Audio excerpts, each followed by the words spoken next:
നമസ്കാരം. രണ്ട് രാജ്യങ്ങൾ തമ്മിൽ സാധാരണഗതിയിൽ വ്യാപാര ഉടമ്പടികൾ ഏർപ്പെടുമ്പോൾ രണ്ട് രാജ്യങ്ങളും ചേർന്നുള്ള സംയുക്ത പ്രസ്താവനയാണ് നടത്താറുള്ളത്. അതാണ് കീഴ്വഴക്കം, അതാണ് നമ്മളൊക്കെ കണ്ടുവരുന്നത്. എന്നാൽ ഇന്ത്യ രാജ്യത്തിന്റെ പരമാധികാരത്തെ ചോദ്യം ചെയ്തുകൊണ്ട് ഇന്ത്യയുമായിട്ട് അമേരിക്കൻ പ്രസിഡന്റ് ട്രംപ് ഉണ്ടാക്കിയെന്ന് പറയുന്ന ഒരു കരാർ, അത് ട്രംപ് പ്രഖ്യാപിക്കുമ്പോഴാണ് നാം ഏവരും, വിശിഷ്യ ഇന്ത്യൻ പാർലമെന്റിലെ എംപിമാർ പോലും അറിയുന്നത്. എന്താണെന്ന് വെച്ചാൽ, നാളിതുവരെ ഇന്ത്യ രാജ്യം പിന്തുടർന്ന് വന്നിരുന്ന ഒരു പാരമ്പര്യമുണ്ട്, ഒരു മാതൃക ഉണ്ട്. റഷ്യ എന്ന് പറയുന്ന ഒരു രാജ്യത്തു നിന്നായിരുന്നു ഇന്ത്യ ഏറ്റവും കൂടുതൽ എണ്ണ ഇറക്കുമതി ചെയ്തുകൊണ്ടിരുന്നത്.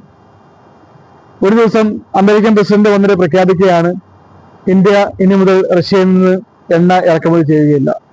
പകരം അമേരിക്കയിൽ നിന്നും വെനിസ്വേലയിൽ നിന്നുമാണ് ഇന്ത്യ എണ്ണ ഇറക്കുമതി ചെയ്യാൻ പോകുന്നത്. വെനിസ്വേല എന്ന് പറയുന്നത് ഇന്ത്യ പോലെ മറ്റൊരു സ്വതന്ത്ര പരമാധികാര രാജ്യമായിരുന്നു. അത് കഴിഞ്ഞ ഒരു മാസങ്ങൾക്ക് മുന്നേ അമേരിക്കൻ സൈന്യം നടത്തിയ ഓപ്പറേഷനിൽ അവിടുത്തെ പ്രസിഡന്റിനെയും വൈഫിനെയും തടവിലാക്കിക്കൊണ്ട് പിടിച്ചുകൊണ്ട് പോവുകയും ആ രാജ്യത്തിന് നിയന്ത്രണം അമേരിക്ക ഏറ്റെടുക്കുകയും ചെയ്തു. അപ്പം ഇന്ത്യ അത്തരമൊരു കരാർ അമേരിക്കയുമായിട്ട് ഏർപ്പെട്ടിട്ടുണ്ട് എങ്കിൽ, വെനിസ്വേല എന്ന് പറഞ്ഞ രാജ്യത്തിന്റെ പരമാധികാരത്തെ മറ്റൊരു രാജ്യം വന്ന് കടന്നു കയറിയ ആ ഒരു സംഭവം അമേരിക്കയുടെ ആക്ടിക്ക് അനുസരിച്ച് ഇന്ത്യ അത് അംഗീകരിച്ചു എന്നുള്ളതിന് തുല്യമാണ് വെനിസ്വേലയിൽ നിന്നും ഇന്ത്യ എണ്ണ വാങ്ങാൻ തീരുമാനിച്ചു എന്നുള്ളത്. ഇത് സംബന്ധിച്ച് ഇതുവരെ ഇന്ത്യൻ പാർലമെന്റിൽ ഖമ എന്നൊരു അക്ഷരം മിണ്ടുവാൻ രാജ്യം ഭരിക്കുന്ന ഭരണാധികാരികൾക്ക് കഴിഞ്ഞിട്ടില്ല. ഇത് സംബന്ധിച്ച് ചോദ്യങ്ങൾ ഉന്നയിക്കുവാൻ രാഹുൽ ഗാന്ധി അടക്കമുള്ള പ്രതിപക്ഷ നേതാക്കന്മാർക്ക് സ്പീക്കറും BJP മന്ത്രിമാരും എംപിമാരും ഭരണപക്ഷത്തിന്റെ അനുകൂലിക്കുന്ന ആളുകളും അവരെ അതിൽ നിന്ന് തടയുകയും ചെയ്യുകയാണ്. നമുക്ക് നോക്കാം എന്താണ് ഇതുകൊണ്ട് ഉണ്ടാകുന്ന ദോഷം. ഇന്ത്യ മഹാരാജ്യത്തിന്റെ ഒരു പൈതൃകം, ആ പൈതൃകത്തെ തച്ച് നശിപ്പിച്ചുകൊണ്ട് റഷ്യയിൽ നിന്ന് എണ്ണ ഇറക്കുമതി ഇന്ത്യ കുറയ്ക്കുമ്പോൾ, അല്ലെങ്കിൽ പൂർണ്ണമായിട്ടും നിർത്തലാക്കുമ്പോൾ, സ്വാഭാവികമായിട്ടും അമേരിക്കയിൽ നിന്നും വെനിസ്വേലയിൽ നിന്നൊക്കെ എണ്ണ വാങ്ങാൻ നിൽക്കുമ്പോൾ ഇന്ത്യക്ക് വീണ്ടും ചെലവ് കൂടുകയാണ്. ഇന്ത്യൻ എണ്ണ കമ്പനികൾക്ക് ഇന്ധന കൊണ്ടുവരുവാനും മറ്റുമുള്ള ദൂരപരിധിയും റഷ്യയേക്കാൾ കൂടുതലാണ് അമേരിക്കയിൽ നിന്നും വെനിസ്വേലയിൽ നിന്നും കൊണ്ടുവരുന്നത്. മാത്രമല്ല, റഷ്യൻ ക്രൂഡ് ഓയിലിന് സമാനമായ രീതിയിലാണ് ഇന്ത്യൻ എണ്ണ കമ്പനികളിലെ എണ്ണ സംസ്കരണ ഫാക്ടറികളെല്ലാം ക്രമീകരിച്ചിരുന്നത്. എന്നാൽ ഇനി മുതൽ വെനിസ്വേലയിൽ നിന്നും അമേരിക്കയിൽ നിന്നും ആകുമ്പോൾ അതിൽ മാറ്റം വരുത്തേണ്ടതായിട്ട് വരും.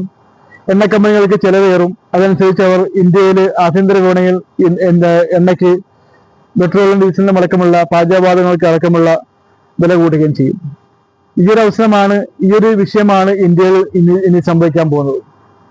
മാത്രമല്ല, ഇന്ത്യൻ ഉൽപ്പന്നങ്ങൾക്ക് അമേരിക്കയിൽ 25% ചുമത്തിയിരുന്ന നികുതി 18% ആക്കി കുറച്ചു എന്നുള്ള ഇതാണ് വലിയ രീതിയിൽ പ്രചരിപ്പിച്ചുകൊണ്ടിരിക്കുന്നത്. നേരത്തെ 3% മാത്രമുണ്ടായിരുന്ന നികുതിയാണ് 50% പിന്നീട് 25% ഇപ്പോൾ വ്യാപാര കരാറിന്റെ പേർക്ക് 18% നിജപ്പെടുത്തുകയും ചെയ്തത്. അതിലൂടെ ഇന്ത്യക്ക് സംഭവിക്കാൻ പോകുന്നത് എന്താണെന്ന് വെച്ചാൽ, ഇന്ത്യൻ ഉൽപ്പന്നങ്ങൾക്ക് അവിടെ അമേരിക്കയിൽ വില കൂടുകയും അമേരിക്കൻ ഉപഭോക്താക്കൾ മറ്റു രാജ്യങ്ങളിലെ ഉൽപ്പന്നങ്ങൾ, വില കുറഞ്ഞ ഉൽപ്പന്നങ്ങൾ വാങ്ങുവാൻ അവർ തയ്യാറാകുകയും ചെയ്യുമ്പോൾ ഇന്ത്യക്ക് തന്നെയാണ് നഷ്ടമുണ്ടാകുന്നത്. മറിച്ച് അമേരിക്കയുടെ ഉൽപ്പന്നങ്ങൾ ഇന്ത്യയിലേക്ക് ഇറക്കുമതി ചെയ്യുവാൻ യഥേഷ്ടം കഴിയുന്ന രീതിയിലുള്ള ഒരു കരാറാണ് ഇപ്പോൾ ഒപ്പിട്ടിരിക്കുന്നതെന്നാണ് പുറത്തുവരുന്ന റിപ്പോർട്ടുകൾ.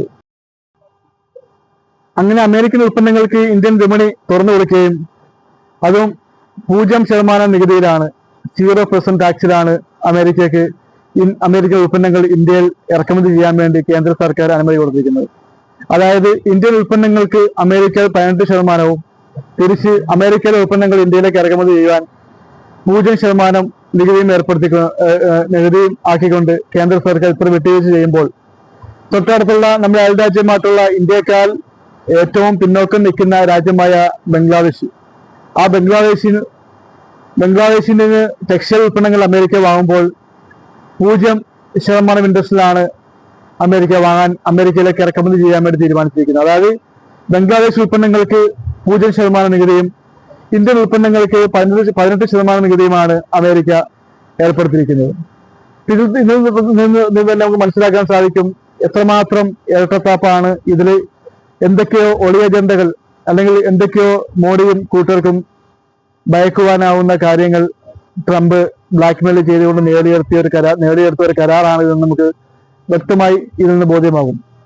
ഇന്ത്യയിൽ ഇത്തരം അമേരിക്കൻ ഉൽപ്പന്നങ്ങൾ വില കുറഞ്ഞ 0% ടാക്സിലൂടെ ഇറക്കുമ്പോൾ ഇന്ത്യയിൽ സാധാരണഗതിയിൽ ഇന്ത്യയിലെ കർഷകരടക്കമുള്ള ചെറുകിട വ്യാപാരികളും വ്യവസായികളും ഒക്കെ ഉൽപ്പന്നങ്ങൾക്ക് അമേരിക്കൻ ഉൽപ്പന്നങ്ങൾ യഥേഷ്ടം ഇന്ത്യൻ വിപണിയിൽ ലഭ്യമാകുമ്പോൾ അവർ അവരുടെ ഉൽപ്പന്നങ്ങൾ വിറ്റഴിക്കാൻ പ്രയാസപ്പെടുകയും മറിച്ച് അവരുടെ ഉൽപ്പന്നങ്ങൾ അമേരിക്കയിൽ കയറ്റി വെച്ചാലോ 18% നികുതിയും ഉൾപ്പെടെയുള്ള ഉയർന്ന വിലയിൽ അമേരിക്കയിൽ വിൽക്കേണ്ടി വരും. അത് ഉപഭോക്താക്കൾ വില കുറഞ്ഞ സാധനങ്ങൾ വാങ്ങും എന്നുള്ളത് കൊണ്ട് ഇന്ത്യൻ ഉൽപ്പന്നങ്ങൾക്ക് വില കൂടുതലായതുകൊണ്ട് വാങ്ങാൻ നിൽക്കുകയുമില്ല.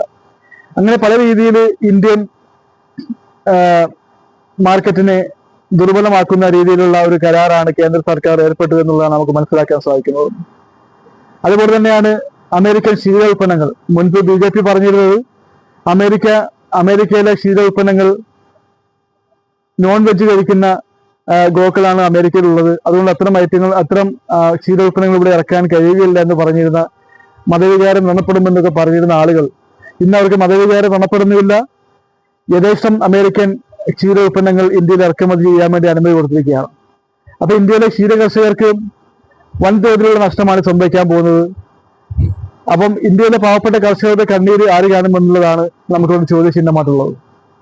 അപ്പൊ ഈ രീതിയിൽ ഇരട്ടത്താപ്പ് നയങ്ങൾ സ്വീകരിച്ചുകൊണ്ടാണ് കേന്ദ്ര സർക്കാർ മുന്നോട്ട് പോകുന്നത്. ഇത് വലിയ രീതിയിൽ ഇന്ത്യൻ വിപണിയെ ബാധിക്കുകയും ഇന്ത്യയിലെ ആഭ്യന്തര വിപണിയിൽ ഇന്ത്യൻ സ്വന്തം ഉൽപ്പന്നങ്ങൾ മേക്ക് ഇൻ ഇന്ത്യ പ്രൊജക്ടിലൂടെ ഇന്ത്യ ഉണ്ടാക്കിയെടുത്ത ഉൽപ്പന്നങ്ങൾക്കൊക്കെ വാങ്ങുവാൻ ആളില്ലാത്ത രീതിയിൽ അനക്കത്തിൽ വില കുറച്ച രീതിയിൽ അമേരിക്കൻ ഉൽപ്പന്നങ്ങൾ ലഭ്യമാകുമ്പോൾ മാർക്കറ്റിൽ മത്സരം വരുമ്പോൾ സ്വാഭാവികമായിട്ടും ഇന്ത്യൻ കർഷകർക്കും ഇന്ത്യൻ ഉൽപ്പാദകർക്കും ആവശ്യമായ രീതിയിലുള്ള അവരുടെ വിലകൾ ലഭിക്കാതിരിക്കുമ്പോൾ വലിയ പ്രതിസന്ധിയിലാണ് അവർക്ക് മുന്നോട്ട് പോകാൻ പോകുന്നത്. മാത്രമല്ല അമേരിക്കയിലാണെങ്കിൽ കർഷകർക്കും ചെറുകിട വ്യവസായികൾക്കൊക്കെ വൻതോതിൽ സബ്സിഡികൾ അമേരിക്കൻ ഗവൺമെന്റ് നൽകുമ്പോൾ അവർക്ക് ഉൽപ്പാദന ചെലവുകൾ കുറവാണ്. അതുകൊണ്ട് തന്നെ താരതമ്യേന ഇന്ത്യ ഉൽപ്പന്നങ്ങളെക്കാൾ ഇന്ത്യയിൽ ഇറക്കുമതി ചെയ്യുമ്പോൾ സ്വാഭാവികമായിട്ടും ഉണ്ടാകുന്ന ടാക്സ് പോലും ഇല്ലാതാകുമ്പോൾ അമേരിക്കയിൽ എന്ത് വിലയ്ക്കാണ് അവർക്ക് വിൽക്കാൻ സാധിക്കുന്നത് അതേ വിലയ്ക്ക് തന്നെ ഇന്ത്യയിലും വില കുറച്ച് സാധനങ്ങൾ വിൽക്കാൻ സാധിക്കുന്നുള്ളതാണ്. അപ്പോൾ ഇന്ത്യയിൽ ഒരു സബ്സിഡിയും കിട്ടാത്ത ഇന്ത്യയിലെ പാവപ്പെട്ട ചെറുകിട വ്യവസായികൾ, കർഷകർ, അവർ അവരുടെ ഉൽപ്പന്നങ്ങൾ വിറ്റഴിക്കാനാകാതെ പ്രയാസപ്പെടുന്ന വളരെ വലിയ ഒരു ദുരിതത്തിലേക്കാണ് കാര്യങ്ങൾ പോകാൻ പോകുന്നത്. കൂടാതെ നേരത്തെ സൂചിപ്പിച്ചതുപോലെ റഷ്യൻ എണ്ണ വേണ്ടാതെ വെച്ചുകൊണ്ട് പകരം അമേരിക്കയിലും വെനിസ്വേലയുടെയും എണ്ണ വാങ്ങുമ്പോൾ, ഇന്ധനം വാങ്ങുമ്പോൾ അതിലൂടെ ഇന്ത്യയിൽ ഉണ്ടാകാൻ പോകുന്ന വിലക്കയറ്റം അതിരൂക്ഷമായിരിക്കും. ഇന്ധന വിലയിൽ ഉണ്ടാകാൻ പോകുന്ന മാറ്റവും അതിരൂക്ഷം തന്നെയായിരിക്കും. അത് ഇന്ത്യൻ മാർക്കറ്റിനെ വലിയ രീതിയിൽ തന്നെ ബാധിക്കുകയും ചെയ്യുമെന്നുള്ളതാണ്.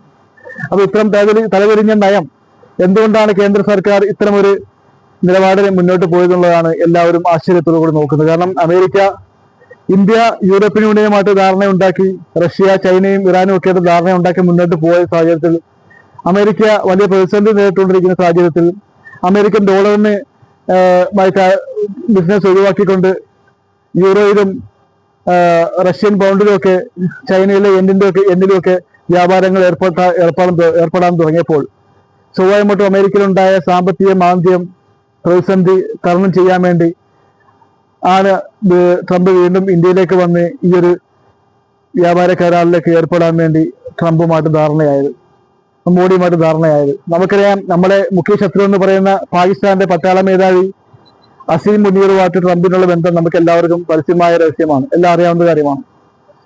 അപ്പം ഇത്തരം രാവിലെ പറയുന്നതല്ല വൈകിട്ട് പറയുന്നതല്ല പിറ്റേ ദിവസം പറയുന്നത് എന്ന് പറയുന്ന പോലെ സ്വന്തം വാക്കിന് യാതൊരു വിലയുമില്ലാത്ത ഈ ട്രംപിനെ പോലത്തെ ഭരണാധികാരിയെ വിശ്വസിച്ചുകൊണ്ട് ഇന്ത്യൻ മാർക്കറ്റ് അമേരിക്കയ്ക്ക് തുറന്നു കൊടുത്ത ഭരണാധികാരികൾ വലിയ വിധി നൽകേണ്ടി വരും.